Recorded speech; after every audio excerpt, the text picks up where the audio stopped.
सकाळची दिवसाची सुरुवातच जर तुमची सांधेदुखीने, गुडघेदुखीने किंवा मान खूप दुखते, काही तर सांगतात की आम्हाला उठल्यावर पायसुद्धा जमिनीवर टेकवत नाही, इतकी आमची टाच दुखते आणि एकदा 40शी झाल्यानंतर बारीक सारीक व्याधी चालूच होतात.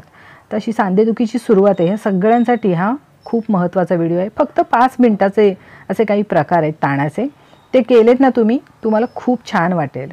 तर नमस्कार, कसे आहात सगळे? आशा करते तुमच्या सगळ्यांची तब्येत खूप चांगली असेल.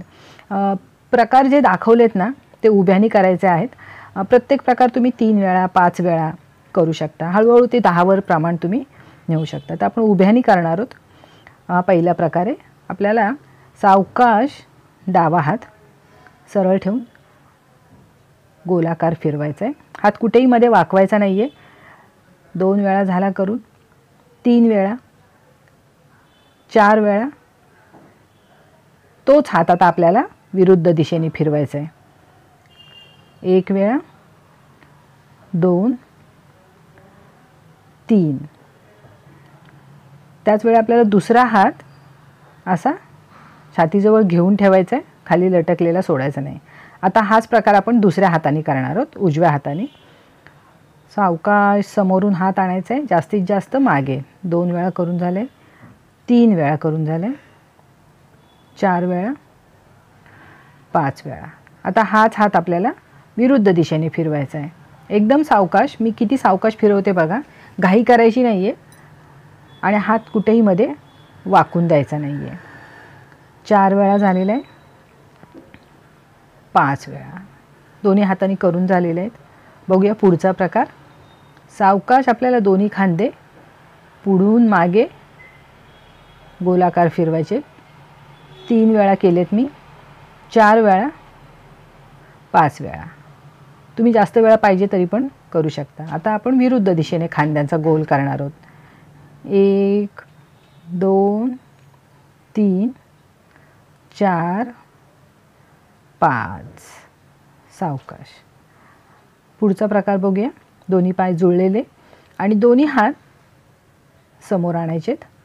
आता पायाची स्थिती न बदलता आपल्याला पूर्ण हात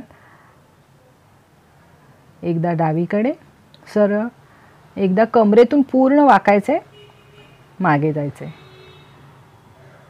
पूर्ण डावीकडे दोन्ही हात बघा सरळ आहेत.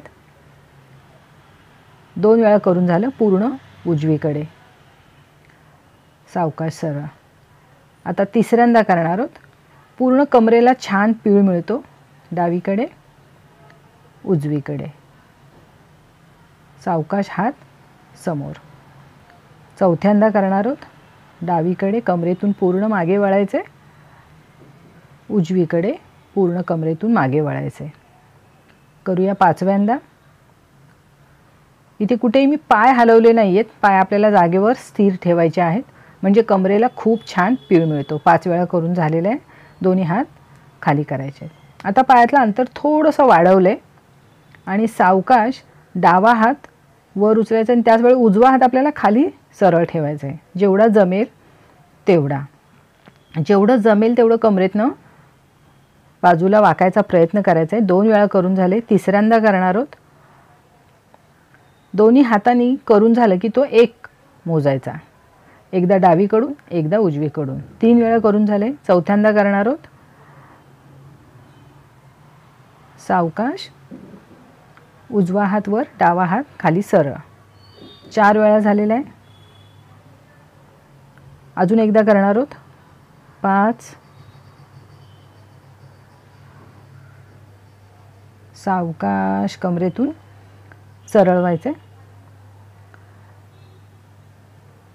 पूर्ण कमरेला छान असा ताण मिळतो आणि पायाला सुद्धा ताण मिळतो. आता आपण दोन्ही हात छातीच्या रेषेमध्ये आणलेले आहेत आणि सावकाश एक एक पायाचा गुडघा आपल्याला हाताला टच करायचा प्रयत्न करायचा आहे. पाय तुमचा सुरुवातीला वर येणार नाही एवढा, जेवढा येईल तेवढा. 5 वेळा करून झाले. आता दोन्ही हात मानेच्या मागे घट्ट पकडायचे. जेवढे जमतील तेवढे. मानेच्या मागे नाही गेले तर खांद्यावर ठेवू शकता आणि विरुद्ध हाताला विरुद्ध पायाचा गुडघा टच करायचा आहे, सुरुवातीला टच होणार नाही. ज्यांना मानदुखीचा त्रास आहे त्याने हा प्रकार टाळला तरी चालेल. सरळ फक्त गुडघावर उचलायचा, एवढं केलं तरी चालेल. हळूहळू तुम्हाला ते जमेल. आता ह्याचला दुसरा प्रकार बघूया. सरळ उभं राहायचं आहे, मानेच्या मागे हात पकडलेले आणि आपल्याला पाय बाजूनी वर गुडघा ओढायचा आहे.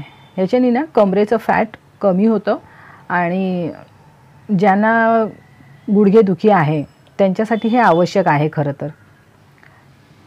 हात खांद्यावर ठेवून सुद्धा तुम्ही करू शकता. आणखीन एक दुसरा उभ्यानेच करायचा प्रकार आहे. खूप जास्त गुडघे दुखतात त्यांनी हे टाळा. उजवा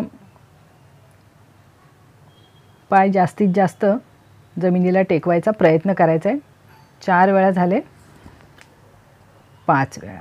सावकाश. आता उजवा पाय पुढे आणि डावा पाय मागे. डावा पाय जास्तीत जास्त जमिनीला टेकवायचा प्रयत्न करायचा आहे. नाही टेकला खाली तरी चालेल, पहिल्यांदा टेकणार नाही, कारण रोज करून करून सावकाश टेकेल. व्हिडिओ आवडला तर नक्की लाईक करा आणि सबस्क्राईब करा अजूनही जर केलं नसेल तर. धन्यवाद.